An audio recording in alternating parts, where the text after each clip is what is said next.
business.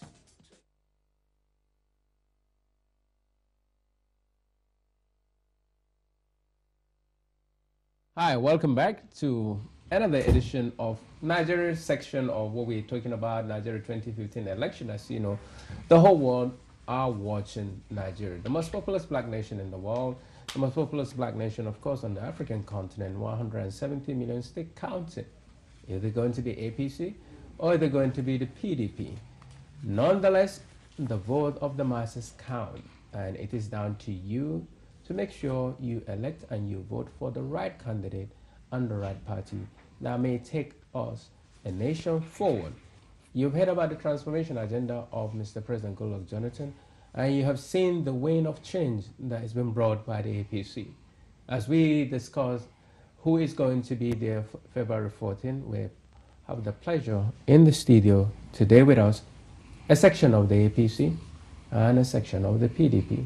Or, as we will likely classify them to be, we have a team of APC in the House and a team of PDP in the House. On the right-hand side, we have Mr. Benga, who is the former chairman of the PDP United Kingdom. You're welcome to the program. Thank you, good one. And Mr. Elijah, or is it Isaiah? Elijah, who is the secretary of the PDP United Kingdom, present secretary. Yeah. You're welcome to the program. Thank you very much. And on the left-hand side, we have Mr. Phillip, who is a PRO, secretary of the APC United Kingdom. And of course, the deputy chairman of APC United Kingdom, Mr. Tunde Doherty, in the House. Good morning, Alistair. Good morning, Nigerian diaspora. Good morning, Nigeria. Be ready for the change. The change is there. APC is the change. Well, thank you very much. So let me ask first and foremost, because always when we come to politics here in the diaspora, we tend to have a section that will say, well, they're not the party. They're not members of the party. Are you, on the PDP side, are you actually those who are entitled to and authorized to talk on behalf of PDP? Definitely. Definitely? Yes, we are. Okay. Absolutely. And from the APC side, you're definitely authorized and represent APC United Kingdom. 100%. Definitely. Well, thank you very much. So for the viewers, these two teams are there for the taking. So please feel free to phone in, ask them the question, all the things that they say they've been doing in terms of transformation, and the reason why some believe that we need a change in Nigeria. Mr. Benga, you've been the former chairman and still an active member of the PDP. We've seen you when some of the governorship candidates were in town making a presentation. Do you sincerely believe that the PDP has done enough to deserve other electorates to vote for them in the coming election?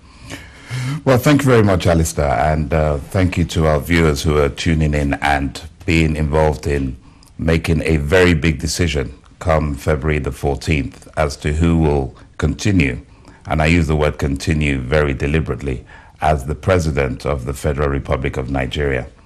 Nigeria is at a point where we need to be very careful about the choices and decisions we make for our future. We're electing a president who's going to run for the next 4 years. And one thing at this stage of the very, very volatile economic situation in the world, it is very, very, very important that the right decision is made. We have a president whose track record over the last 4 years, at the very least, shows that in areas of infrastructure, the economy, you take all aspects of the economy, there isn't any area that the president has not touched. The only thing is the president has a very quiet and reserved demeanor. He doesn't shout about his performances and the areas where he has excelled. He leaves that, of course, to Nigerians to consider and to look at critically. The opposition will have you believe, by selectively looking at areas of insecurity and corruption, which they tend to harp about, that this president hasn't done enough, hasn't done sufficient. In fact, they'll have you think that we've gone backwards in the last 4 years. But if you critically look at the areas, and we can do that with objectivity, you find that this is a president who has excelled in the area of democracy, true democracy, in the area of having free and fair elections, whether his party is involved or not. He's made the votes of ordinary Nigerians count. And that is a far cry from what we had before 2011. He has ensured that if you're a Nigerian, you're truly a Nigerian, and your voice and your decision counts. And that's the reason why everyone is so interested in February the 14th, Valentine's Day, because it means that for once, you can be sure that when you cast your vote, it will have a meaning. And if you reflect on the areas of transportation, on the areas of federal roads, on the areas of the economy as a global indices, when you look at the GDP of the country and you look at how Nigeria has improved in terms of its earning power in oil and non-oil sectors. And these are things that the intellectuals will have us believe can be measured. They've been measured, and Nigeria has been given kudos for its performance. So undoubtedly, we have a president who is experienced, has performed, has done a job, as opposed to us taking a risk and a gamble on someone who was on the stage 30 years ago. We know his track record, we know his antecedents, which we will say is negative. And we want to take a chance at this volatile Let me wait point. on that before you jump by saying their own achievement or non-achievement in government. Mr. Doherty, you heard the reason why he believed that PDP should be retained in government come February 14th. Why should people then vote for APC? Thank you, Alistair. Yeah, he himself has already said it, that the antecedents of the current president of Nigeria, Goodluck, within the last 6 years has shown that the man is incapable of taking Nigeria further. We have seen quite a lot of emphasis in Nigeria compared to what my colleague has said. Nigeria in the last 6 years has been misruled. Nigeria, in the history of Nigeria, more citizens have died from insurgents than what we have altogether, even after the Civil War. It is paramount that definitely the current government has no clue towards securing the future of Nigerians. Also, if we look at all the other areas like education, we've had school closures more in this recent governance than we ever had. And we talk about infrastructure. Where is infrastructure there? You go, the roads are dilapidated. There is all lies and manners of projects being executed, having been executed. The latest one is the second Niger bridge, which has not even the project has not even commenced in full force. Then you have a lot of we have corruption, which is enigma, which is the order of the day in Nigeria. It is pertinent to me, to us, to look at it that as of today, as we're talking, Nigerians are tired. Nigerians are, in fact, highly burdened about the competency of the government that has run the state of affairs in Nigeria for the past going to 16 years, and Nigerian has left without with a choice. The choice is Nigeria wants change, and that change is imminent. The man who is in the saddle of this change for our party, General Muhammadu Buhari, we all know his antecedent. Like he said, we've seen him perform before. We've seen the way Nigerian has reacted to that kind of a change when he was in government, when Nigerian believe that they have to do the right thing at the right time, and we will go from beyond there to make sure that Nigeria is more secure again. Nigeria becomes the center of Africa empowerment in economy, in agriculture, in education. We give it to Nigerians. Nigerians have painstakingly stood behind PDP in the last 16 years. But as far as I'm concerned, the change is now for bear. The change is now. Yeah. You've been the publicity secretary of the APC. Yeah. Have you done enough to make sure that people actually know that they can indeed vote for you based on the so-called change that your party is calling for? Of course, yeah. The change we're asking for is very clear. We are not asking for all like the transformational things my friend Benga mentioned. These things are just on paper. We want practical, demonstrable change. We want Nigerians to feel food in their tummies. We want them to be safe, secured in their homes, secured in their churches or mosques, secured traveling on the road, Those are the things we're asking for. We want Nigerians to have mental liberation, not this what PDP has brought now about the stomach infrastructure. You know, buying votes from people, and then after you've come to power, you neglect them for the next 4 years, and then the next election you go again buying the votes. We don't want that. We want Nigerians to be free, mentally free, to enjoy democratic freedom, to be able to express themselves, and above all, be very safe. What kind of economy will there be if people are not safe? If they are out of jobs? Where will where will the money come to, enjoy the benefit of life? Every government in the world, the primary duty is to make the people of the country happy and secured. If you can't do that, you have no right to be in government. Elijah, you have no right to be in government. So said APC. I totally disagree with that assertion. We have every right to be in government because if you look at the world today, the security challenges bedeviling our country is not just pertinent to us. It is all over the world. Just last week in France, the same thing happened. People were shot dead. Just yesterday, or excuse me, can you not cut me, please? I am talking. Just the day before yesterday, Boko Haram, that has been terrorizing Nigeria, has extended their tentacle to Cameroon. So if you say that it is only in Nigeria that the insecurity is there, I disagree, because it is an ISIS style of takeover that Boko Haram are doing. These are categorically a terror group, and terrorists you cannot control. You can only check their activities and try to minimize it. And as far as I'm concerned, in a stable or right government, if the president and commander-in-chief of the armed forces authorize or commands the army to come out of their barracks and take over the streets of any state or any region, correct, then that means he has waged war against those insurgency. Normally it's the work of the police, internal security, army, defense, territorial integrity.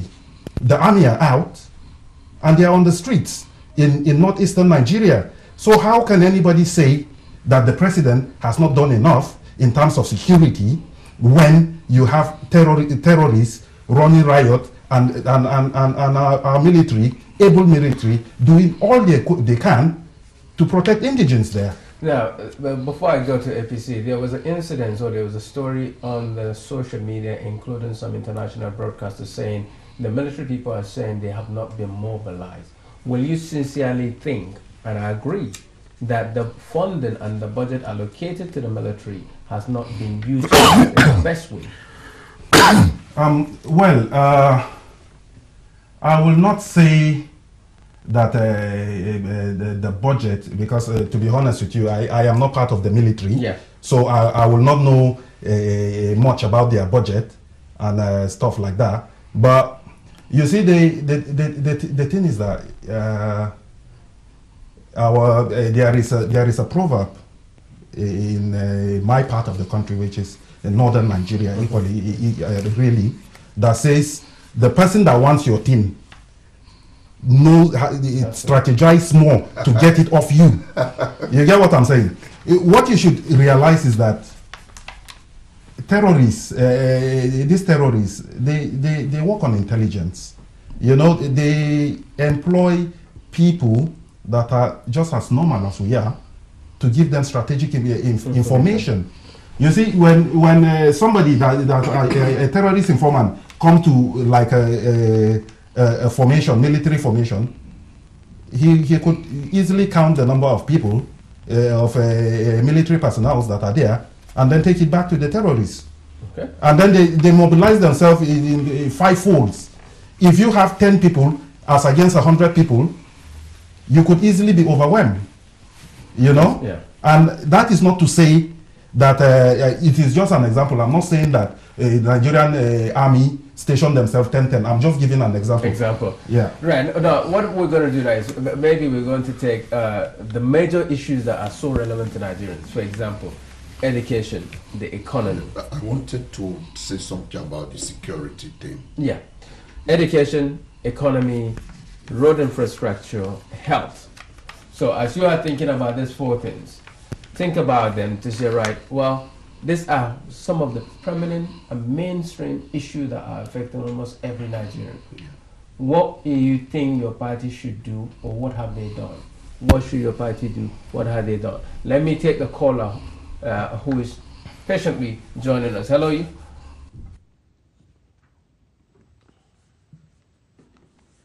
Hello, you're welcome to the program. Your contribution or question for the panelists. Right. Let me start with you. Just come back on the security. The question you raised about our military budget.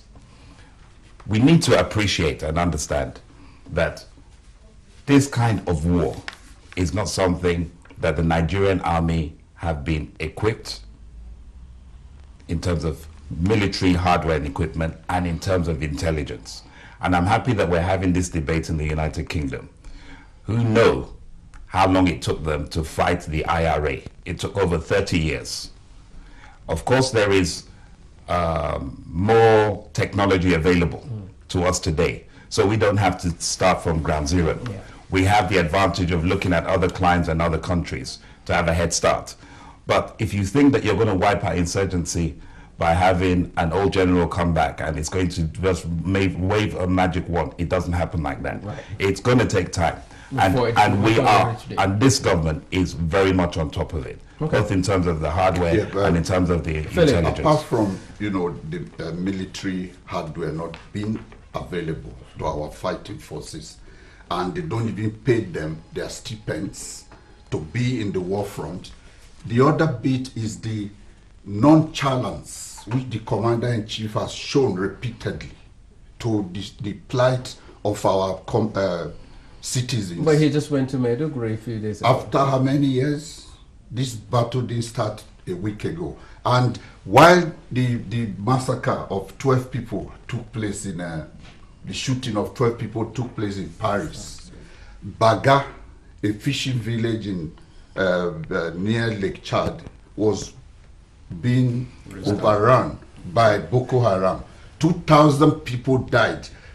Good luck, Jonathan, our president and commander-in-chief. The military says, no, that's not correct. Yeah, but 150 people died. The BBC, the VOA, who were there, they've reported these things. BBC, apart from that, apart from that, the military says 150 died. Yes, 150. Right. Are those not human beings? If one person died, is too much, not to talk of 150.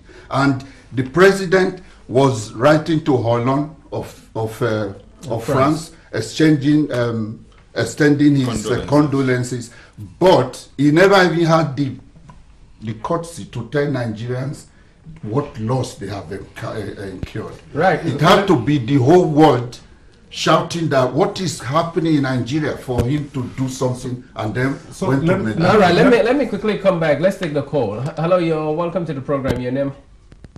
Leonard. Hi, you're welcome. Hello, good morning. Yeah, actually, my question goes to Mr. Elijah and Mr. Benga. Okay, that's PDP. Yeah, PDP, yes, sir. I really enjoy your program. I've been listening to at least a few of those. Problem is along the line, but actually I try to get 1 or 2 points. Mr. Benga actually mentioned about security in the country that is shaking at the moment, and this was most paramount. We have been in this country for long, and we all love to go back home. And to our own children, please, talk about security. Everyone in the whole world, security is most paramount to everybody.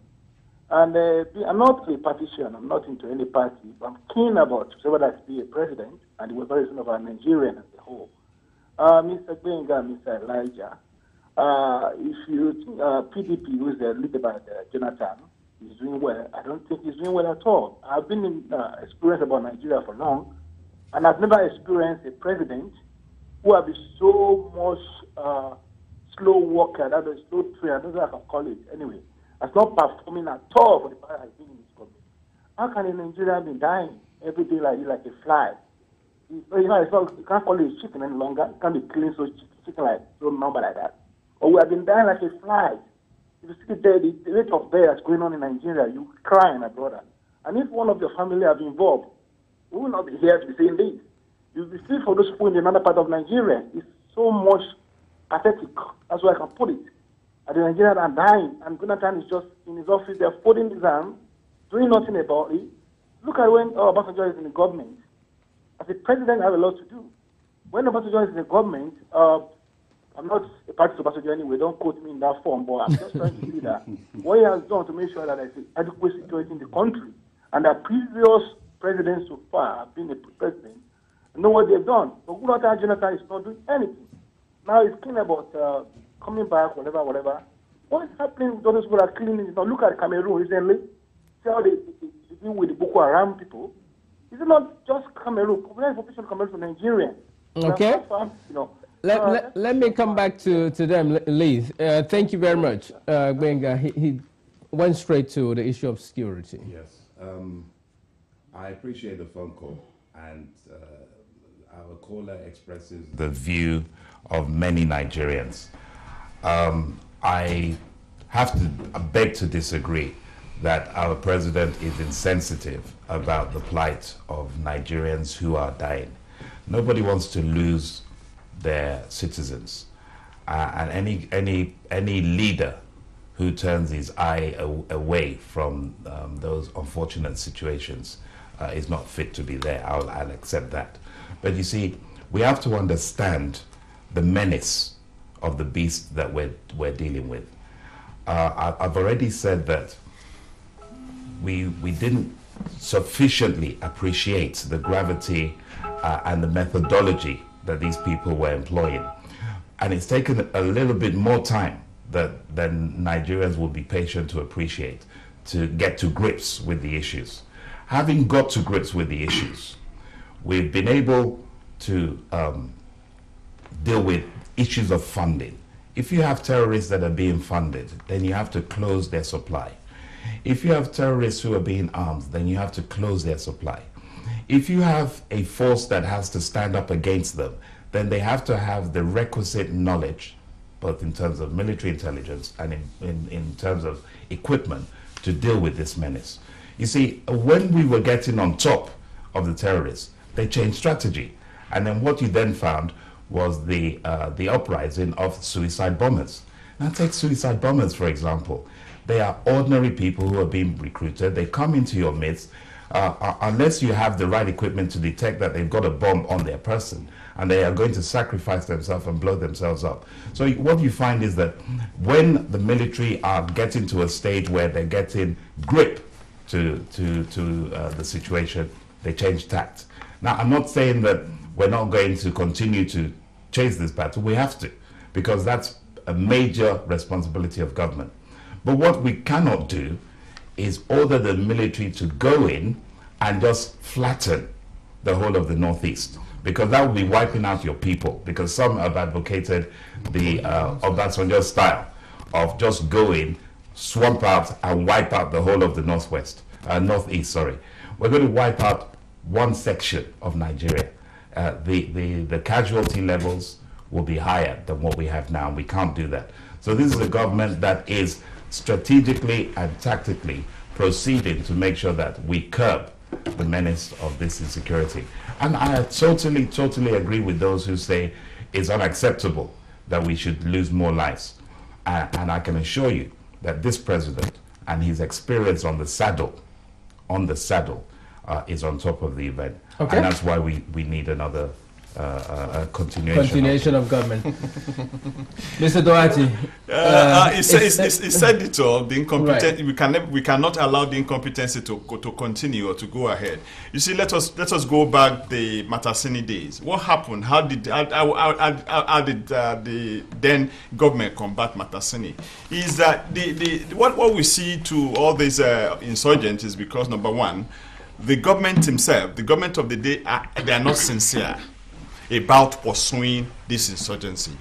Number one, you look at the military budget, for example. The military budget in this year budget is the highest of the budget. What has happened to those budgets? We've seen the frontline officers complaining that even when they are sick, when they become a casualty, they have to go and they have to pay for their own treatment and all of that. Can you imagine that? Where is the zeal? Where is the moral that the president has shown to all these people that are giving their life to the sovereignty of our country? You see, insurgent, whether we like it or not, it's not a big deal to combat. Yes, it is paramount that it might be difficult to say you are totally eradicating insurgency, but definitely when you put things in place to actually fight these people to a standstill, you will get results. Not today, they kill 100, tomorrow they kill 1,000, they graduate like that. Look at what happened in France. How many people were killed? No, but apart from the killing in France, do you technically believe that APC can win this election? Definitely. The change that Nigerians are waiting for now is an APC government. Like I used to say, we have had this government for 16 years, for God's sake. It's the same story in and out. Nigerian should be ready to give an opportunity to the opposition to come and tackle the issue of change that Nigeria needs. And when you look at it, for example, let us look at performances now. Let us graduate performances let us even go from the era of national security, which is paramount, because if a country is not secure, the life and property of people are not secure. You cannot boast of going out today and coming safe. Let us go into infrastructure provision.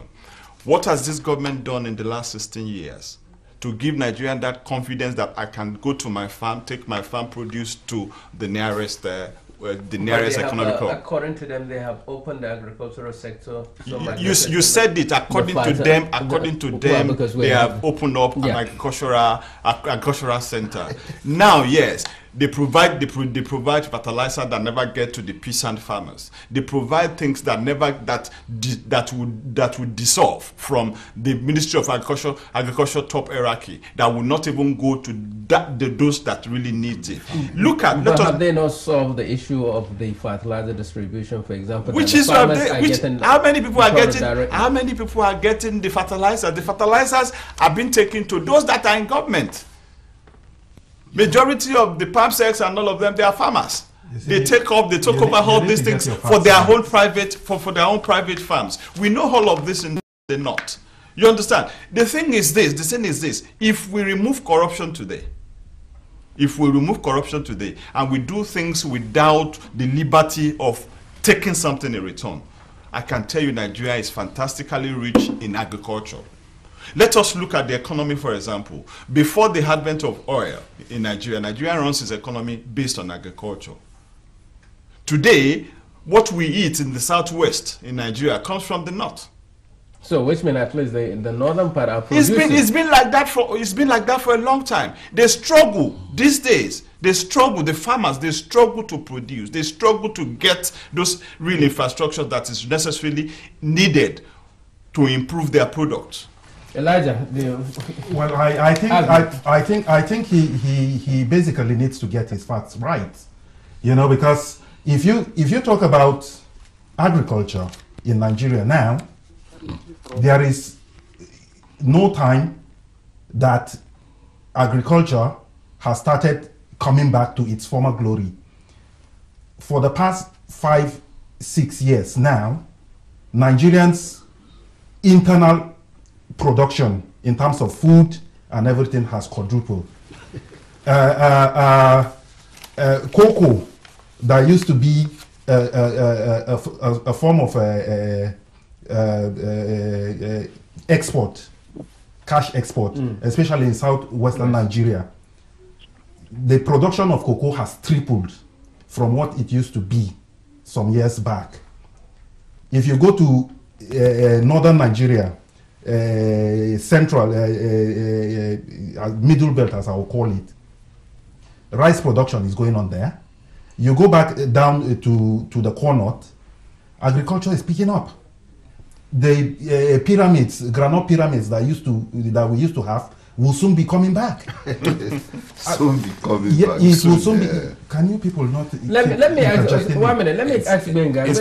On the economy. Yes. On the economy, right? We talk about rebase, rebase. That Nigeria suddenly has now become the #1 economy on the African continent. Yes. Yeah. Why do you think that happened?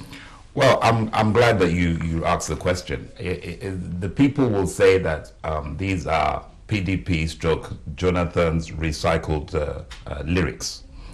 But it's the United Nations that have done a survey. They've looked at the African continent and they said, how well are the economies of Africa performing? And they've come out with the indices and they said for this year, 2014, that Nigeria had the fastest and best and largest growing economy. Now, that's not our making.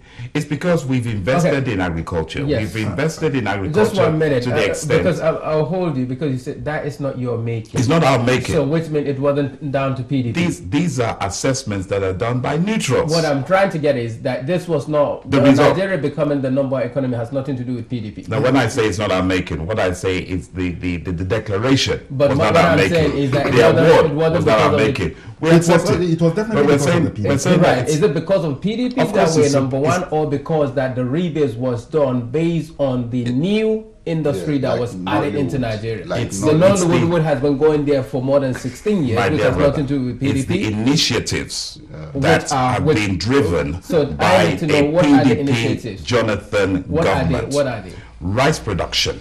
That has nothing to do with the new indices. No, of course it has. No. But I'll tell you why it has. When you increase your domestic production, it means that you're reducing how much you are spending on foreign reserves to import food. So you're in real terms, your economy is growing.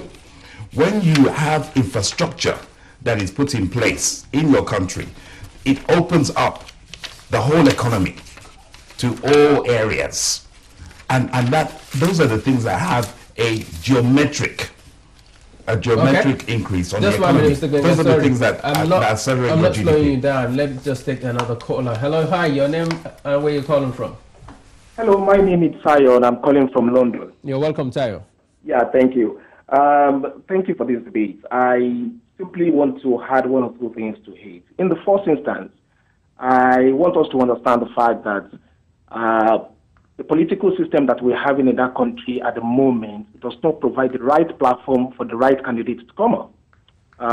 And that is the more reason why we've not been having a good leadership in that country. Not only that, the politicians have been recycled for too long in the administration of that country. So in a nutshell, the decadence of yesteryears is what we are experiencing today. And now it is the right time for us to make the right decision in order to move the country forward. I want to take us back, and I want to try as much as possible to ask the PDP candidates some clinical questions when it comes to in terms of security, corruption, and infrastructural development. When you look at security of that country, I couldn't believe it that we can be sitting down today and be discussing that the federal government or the government led by Goodluck Jonathan is sensitive to the areas of security. Because if in actual fact is sensitive to it, something should have been done to curb the insurgents of Boko Haram. I want to take us back a little bit. The abduction of the 200 girls. When I listen to the presidency, talking on, what's it called? I think on Channel TV, along with my children, which is about 12 years old, my children was asking me the question, is building a wall around Chibok will provide, an opportunity, will mitigate the insurgents of Boko Haram at 21st century. You can see the mentality of someone who is at the helm of affairs of that country. That is number one. At 21st century, we need to be thinking ahead. Nigerians should be the world economic country of Africa. That is number one. When it comes to area of security, I went to Nigeria in 2013, and it is sickening what I saw. I can see dead bodies on the streets. I can see a lot of things happening there. That is number one. Two, on the areas of corruption. Number three. Yeah, okay. I just want to quickly rush through corruption, please. Okay. On the areas of corruption, when you look at it, this administration has done nothing when it comes to corruption. If you look at way back in the years, look at what happens to Aaron chief executive. They were jailed because of what? Because of misappropriation of funds. And it was just recently reduced to about 14 years. But people who have stolen Nigerian money, the money that is meant for you and I, the resources that is meant for the state, that is meant for the citizen, they stole it for their own personal use alone. And they are using it, and they are still working on the streets of Nigeria, and nobody can question them. And this government is not doing anything. Thank you, Tayo. Yeah. Let me give the opportunity to APC in this side before. Yeah, Tayo has said the right thing, because the corruption, combating national security has been the bane, but we have a government that is in waiting, that is ready. Within the first 1 month, I think the insurgents will be driven, or they will be on their feet. There have been a lot of argument about how is APC going to do this. APC cannot do that. I can assure you that the reason why we have these impasses in Nigeria is because of the corrupt level of officials. Because in Nigeria today, I can tell you that even if you want to get anything that rightly belongs to you, you have to pay through your nose. You have to pay through your nose to get what rightly belongs to you. And those characters has been taken uphill within the Nigerian system. Imagine an army officer buying his own uniform. Imagine the police officer buying his own shoes. Imagine all the paramilitary and military officers paying to serve the nation. So now, if we're saying the issue of security is being dealt with, yeah, more sanitized, yeah, what then happened, PDP? It amazes me that an opposition will say we will deal with insurgency within a month of coming into office. Are they not in the country today? Now, let's understand one thing. Nigeria is a country that is made up of 36 states and the Federation. Yes, and the Federal Capital Territory. Yes, the PDP is in control at the federal level. But we also have the opposition in various guises, because they change their name every 4 years. But we won't go into that. The opposition are in control in certain states. And it's the responsibility of all of us Nigerians to ensure that security, protection of lives and property is the bane of every Nigerian. Now, you can posit it at the doorstep of the federal government, because uneasy lies the head that wears the crown. But the so-called opposition that keep harping on about they have a solution have never come to the table to save lives of Nigerians. That's wrong. Many a times the opposition has offered. They have offered their advice to the president of Nigeria. The former chairman of APC had contacted President Goodluck Jonathan several times to advise him, take this way. The man never took an advice. What were the steps? He has taken step to communicate, to speak with the president of the Federal Republic of Nigeria. Tell him that, look, this thing is too much. Try and use these tactics. What were the tactics? What were the tactics? To change his tactics. To change his tactics. By making sure the relevant equipment are given, are kitted to the military. Which we are doing. Which you are not doing. So are you telling us that if Buhari comes in now, within 1 month, the military will be re-equipped? Is that what you're telling us? That within one month, the military will be re-equipped? The Western world has offered their assistance to the federal government. The Western world have offered what assistance? You can just see last week in France, how many world leaders were there in France? How many world leaders have come to sympathize with Nigerians? They have given their passed it on to the table of the president. President, these are our intelligent gathering about this thing. What did the president do? Let's 1 minute, Elijah. Are we presuming that maybe there are people around the president that are not allowing this information to get to Mr. President? You see, the leaders, they have a way of communicating with themselves, whether we like it or not. Council of State. Council of State. So Council of State is made up of former military, former head of states. So where was the advice? Even those in opposition. Yes. You cannot tell me that Obasanjo as a PDP leader, has not called President Jonathan and speak to him that, look, this and this and this are various steps. And to be honest with you, that is one of the reasons why the man is saying that he does not believe Jonathan is fit to go for the second time, because he doesn't listen. What has Buhari said? He doesn't listen. What has Buhari said? So we have a at Council president of who State? does not listen, who does not want to take, who does not want to take to advice, You who see- believes in those you see, psychopaths around him, and is costing Nigeria I will tell you life every tentatively. day. I will tell you tentatively It is that time at for this, that at to this stop. moment, I will Nigerians tell are you ready for tentatively. that change, Excuse and that me. change is going to transform Nigeria and bring Nigeria back. Let me tell you one thing that is a fact. Let me tell you one thing. You don't have any facts. You don't have any facts. If you listen, You don't have then that you will know fact. whether it's a fact or not. I said But you if don't have that fact. yeah, you don't- Nigerians are dying. As we are you talking don't- now, Nigerians are dying. you don't The have to president shout is at not me. doing anything. It's gallivanting all around. Gallivanting where? Gallivanting countries, going to condone with France, Paris, when he has over Did the president go to France? Did he go to France? David, Get your facts right. Deputy Secretary, let me. Somebody just sent me this information and says that some senators of Nigeria, maybe by June this year, are invited to come and represent Nigeria because of some major initiative that is going to happen in Nigeria, and then they need like 5 senators.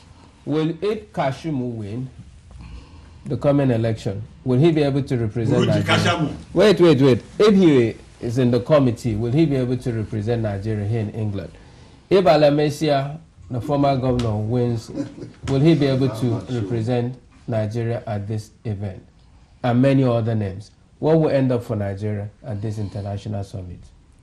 You raise issues about the credibility and integrity of candidates who are going to stand on various platforms during the elections. The umpire, INEC, has a responsibility to ensure that people who are standing for elections are suitable for post. Correct. They seem to be shirking that, because at the moment we've asked for a certain presidential candidate to produce his certificate. Do you and we haven't got remember, it yet. Mr. Gbenga? And we haven't got it very yet. close to some people, which there's no need to mention. But on your point, I just wanted to hold you on that. You said just now that INEC is the referee who are responsible, rather than you asking the referee to provide the information. Is for the referee to give if needed, or provide. And it's for the referee when on a pitch, they say, no, you are not allowed, you cannot box because your boxing gloves are not right. Not the opponent saying, I'm not going to fight him when the referee has already hit the bell. No, it's for the referee. I agree. It's for the neutral umpire. It's not for you. It's for the umpire. Right. But the point is this: I've contested elections in Nigeria. yes. I've run for Federal House of Representatives on 2 occasions, and I had to submit my credentials. Who they asked had to you? be put. Who asked for them? The authority. Who? The umpire. INEC. Umpire. The That's INEC is the correct. So umpire. not the opposition. INEC doesn't not ask the you opposition. first. It's what you present. INEC are required. The party has. If we keep jumping onto each other, then we will never talk. No, because it is Can not I- the No, party's let's song. finish. Let him finish. Let him finish. So that means you people too didn't do something right. If that is your argument, you conducted an election and didn't screen your candidate We well. screened him No, in excuse me, Elijah.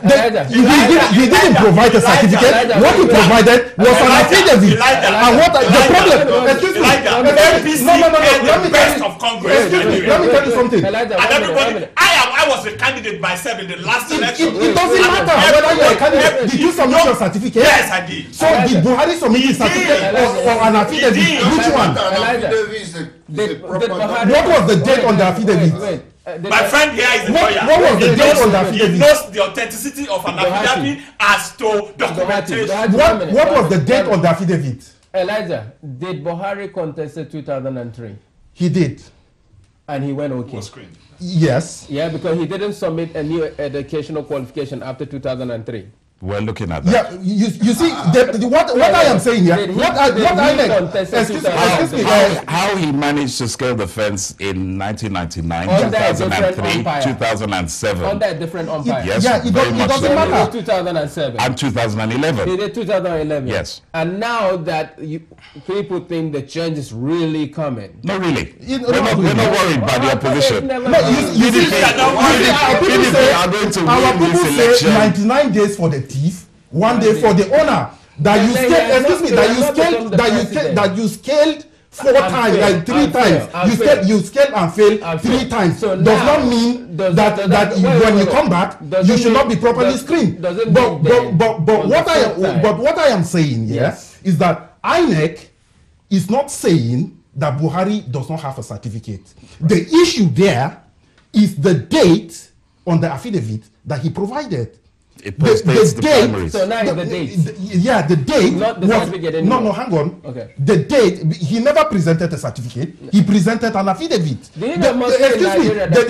If you understand this thing, we are not saying that an affidavit.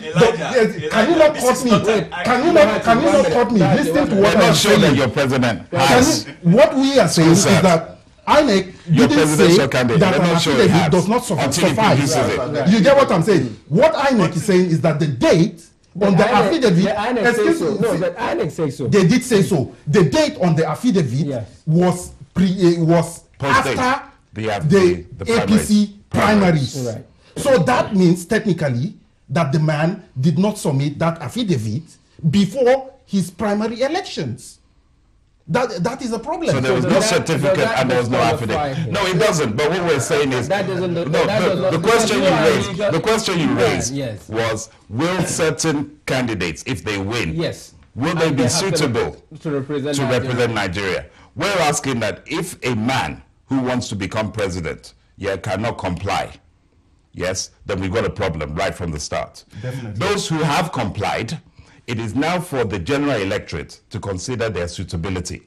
And those who have complied, that the press are hounding negatively or wrongly, it's for them to prove their innocence. A man is innocent until he's proven guilty. Do you think that Buhari can defeat PDP?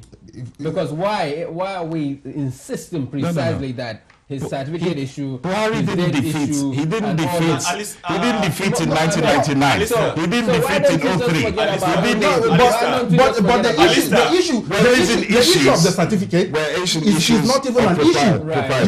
The issue of the certificate is not even an issue. As far as we are concerned, Nigeria does not need a 72, 73-year-old man at this present time. Right. As far as I am personally concerned, does the tree make a forest? Excuse me. As far as I am personally concerned, he has even lost the credibility as a former head of state that toppled a democracy to contest and want to rule Nigeria under a democracy. Mr. Gwenga, does a tree make a forest? APC. I'm happy you raised that question. That's a good question. Does a tree make a forest? Yes. You see, the APC, Egypt, have conveniently told us that don't vote for the party. Vote for the individual. That this man is a man of integrity. He's come to fight corruption. His antecedent speaks for him. If we look behind the veil of what APC are projecting, and we look at the characters who make up the APC, then Nigeria has a problem. Apart from the fact that many of them are dissidents that come from PDP, who they say PDP was wrong and is for the last 60 years, but they're all good now that they've moved over to APC. We also have the Jagaban, who is waiting in the shadows to take over Nigeria. So when they tell us that they're putting up a front, we know we just have a front. But the engine and the machinery behind is defective. Quickly, right? Defective. There's a guy called Paul. Exactly. In the Bible. Exactly. Yes. For those who are Christians. The converts. Persecutes the Christians. The converts. Persecute, Saul and it's became just Paul. on the trip that he ended up becoming Saul. Yeah. That means a person can change overnight. Oh yes, Amici is now reformed. Are you sorry, you're single? I'm married. Good. You used to be single. Oh, once upon a time. Then you married. I did. Okay. That means you changed. I did, of course. Of course I did. I think He said it's not what nominating, electing 72-year-old person. Oh. Now we know that people say maybe he's not strong enough, and it is true that people say all the people around him, all people around him. That's why I use the analogy of Saul, so that it can change. A man that is there, a tree does not make a forest, but the people around him, Jagaban, are according to them, all people from PDP. How do you think that change can become real effective? Yes, let us be frank with ourselves. The change is imminent. If you look at the caliber of people that comes from the PDP into the APC, you find out that they are the most performing either governors of PDP or ministers of PDP who the government of the day has refused them their voice. Let us talk about Amishi, for example. When they had an election, the governors forum, where Amishi won, and they said 16 is greater than 19.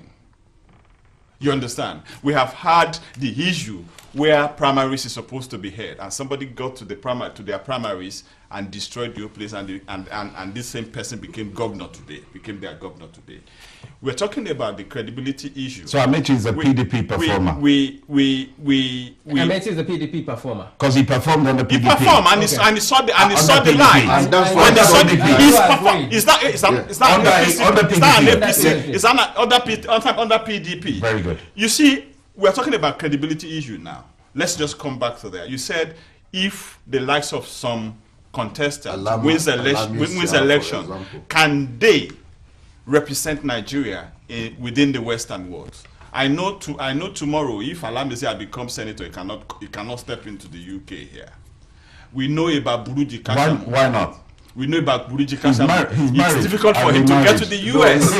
You understand? Now we are talking about those that have no credibility within themselves in their way and manner of life that constitute the main cabinet of the current president. These are the same people that has led the president astray from not being focused on those issues that will keep Nigerians safe, that will give Nigerians good education, that will give Nigerians the best of education. I'm not going to mention the name. You know their names, and we know their names. And the National Committee knows their names. And Alistair has even mentioned two of so are they around the president? Yes, Alamisi, for example, is around the president. Yeah, is he? The major financier, the man that financed, that funded the Ekiti State election. But he's from Bayelsa, makes him around the president. That is news. Now we are talking about how we want to move Nigerian forward. The caliber and the degree of people that are in APC are people that are ready to impact change within the Nigerian, within the Nigeria. The president, for example, is a man who does not. Forget about it's not frail. It's not frail. That's part of your calculation. Go and look at the medical report from ABUTH. He says it all. Whatever you are saying cannot debar Nigeria from getting this change. Let us be frank with ourselves. Change in Lagos. I agree with you. The change, I tell you, you are going to celebrate with us. Come February 14th. It's going to be a love day. Yes, you are talking about Jagaban. I will give it to Asiwaju Ahmed Tinubu today here publicly, because this man, whatever change we are talking about in Nigeria, whatever major this man, probably the richest man in Nigeria, whatever we are talking about, this man has take all his God so that change will be eminent in Nigeria. 1 minute, just before we round up, as time, you say one of the most likely the richest man. Probably. In on what reason? Does he have an oil ring, oil license, and wells, or how does he make his money? You see, when you say that he's a major contractor. When you say 1 minute, he's a major contractor. When you say you're a social democrat, he's a major contractor in all APC states. APC states. Yes. So which means he is. So that means that producing, constructing 5 kilometers of road for 20 billion. Evidence. It's there in the book. It's there in the book. All that you've been saying, do you have the evidence? If we ask you to produce it, do you have the evidence? Yeah, there on the internet. Yeah, so my own medical report is there in the internet. So is the issue of the contract not there in the internet? So strong. Benga, do you have your medical certificate right With you? here to prove that you are not free? I am hale and happy. If he knew you were going to ask him that Reversed question, he would have enough. brought his medical certificate. Robust Yeah, enough. Buhari's own is been published even. Right. Easy. The problem we and yet he have. collapsed in the He rally. didn't collapse. Then he collapsed. Yes. You see, Twice. Let's be realistic. Twice. Did he collapse? Twice. Or did Of course he did. Were you there? But it was the APC press that reported that he collapsed. That's The right. APC No, press. it wasn't us. The That's not APC what- press. Can you show us? Can You see the thing that if Buhari had collapsed, we will see the picture all over. Of It course. doesn't take time. Oh, Somebody will have taken the pictures. They We're said- in the era of technology. They- That mobile phone can do any magic. You The see, later on said he APC stumbled. do their campaigns on the internet, to be honest with you. But Is I that can illegal? excuse Is that me. I'm not illegal? saying it's illegal. So why but are you what I am telling you Yeah. is that elections are not won on the internet. It can be won on That the internet. Buhari collapsed during his rally, No picture yet. and there is no picture. Is because they censored it real good. No, that's not possible. The There's censor is nothing really that good. can be censored in Nigeria. Let's be frank with ourselves. If they refuse to put it out, Alistair, On the more serious note. PDP has lost it. On a more serious Let note, us be we seriously sincere need- with ourselves. PDP has lost it. They have no other magic or other technicalities of changing Nigeria. They are at the verge of collapsing Nigeria. The president And the has change- built a lot of universities in Nigeria, including the primary and primary. Go back to those universities and see the only ones that have structure. The only university that has the structure, like he has created them, is the one in Otuoki. The one in Ekiti State has no. If you go there now, it's just probably erect a primary school-like structure in that university. You see, creating a university is not just an ordinary institution. It takes a lot of funding. It takes a lot of. A lot of things to establish a university. For example, you are talking about creating new universities. Today, the National University Commission will tell you we are short of 20,000 PhD holders to lecture in even the existing universities. Now, you are establishing university.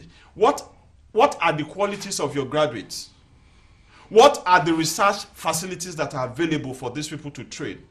You don't just go on the internet. You don't just say, yes, I'm establishing the university to balance political structure. Are you saying it was wrong to have created a university? I'm not saying creating a university. Are you saying it was wrong to have created when you create a university of political reason and you are not putting facility into those universities, and yet students who enroll in those universities, what are they going to produce from that university? So, Nigerian University, as we are talking today, they needed over 20,000 PhD holders. Even if they send all these people to go and acquire PhD, how many of them will have that facility to research and have a quality certificate in education? So balancing political structure with the creation of university does not encourage or will not boost the educational economy of the state. Close those universities. APC government will have to look at those universities and close them. No, they cannot close them. They have to reassess those universities. Mr. Doherty, I want to say thank you. Just before we go, you have 30 seconds PDP. Why should people vote for PDP? Come February 14th, the nation will go to the polls, and we need to vote for a president who is strong, who knows the journey, and has shown from his track record over the last 4 years of being president that there are areas of infrastructure that need to develop the country. He's right on top of it, and he needs to continue the job. Thank you. And a true Democrat. APC. Thank you very much, great Nigerians. It's another time for a change in Nigeria. February 14. You've seen it, he's done it before. We have a very formidable team that are our change agents in Nigeria, the person of General Muhammadu Buhari and Professor Yemi Osinbajo. Those are your bet for the change that Nigeria envisaged. And I can bet you, by this time, after February 14, the transformation that Nigeria need, the change that Nigeria need, will be in plan. Just go there, don't be convinced, just go there, cast your vote for APC. Thank you. Well, thank you very much, guys. The debate continues, of course. Nigeria 2015, February 14, Valentine Day, Election Day in Nigeria, the most populous black nation in the world. Is it going to be good luck or is it going to be Buhari? Only the electorate can decide. And for the diaspora, please phone people back home. Tell them, based on what you have seen on the internet, things you have heard from other people, for the right candidate, the right party. It's not too late, but as we say, there's another 12 parties contesting as well for the presidency and other positions in Nigeria. In fact, nobody seems to hear about them, the core party and the other party. Everybody just concentrate on Buhari. If you don't like any one of them, Buhari and Goodluck Jonathan, please just vote for the other party that are listed there. Simple as ABCD. You don't need to worry about Goodluck. You're not happy with him, delete him. You're not happy with Buhari, delete them. You're happy with the other parties, tick the other parties, empower everybody. At the end of the day, the choice belongs to you. All we want is a